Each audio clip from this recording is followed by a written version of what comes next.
आतापर्यंत 99% स्त्रियांना गर्भाशय काढावं लागलं का माहितीये?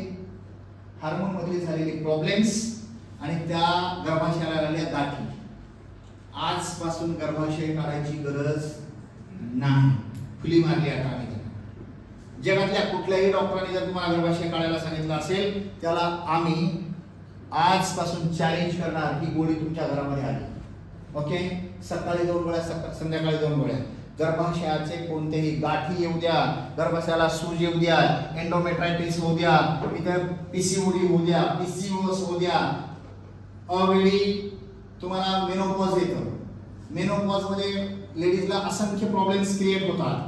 त्याचबरोबर स्किनचे प्रॉब्लेम्स तयार होतात, त्याचबरोबर यूटीआयचे प्रॉब्लेम तयार होतात, त्याचबरोबर लेडीजला ड्रायनेस तयार होतो, व्हाईट डिस्चार्ज होतो, रेड डिस्चार्ज होतो, असंख्य प्रॉब्लेम्स येतात. त्याबरोबर इरेग्युलर पिरियड्स तयार होतात. बरोबर आहे की नाही? आज आली 4 महिने आलीच नाही, असे पण प्रॉब्लेम येतात. काळं जातं अंगावरनं पूर्ण, गाठी गाठी जातात अंगामधून पूर्ण.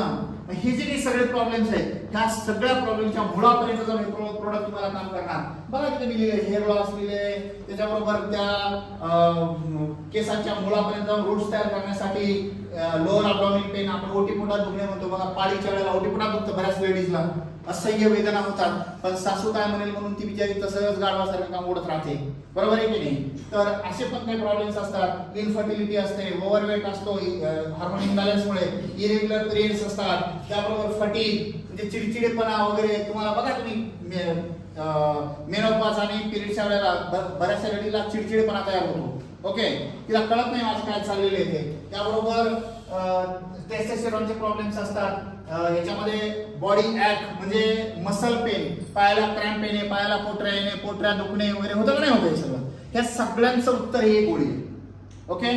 तर हे तुम्ही सकाळ संध्याकाळ 2 गोळ्या कंटिन्यू करा. खूप मोठा जर त्रास असेल तर सकाळ दुपार संध्याकाळ पण घेऊ शकता.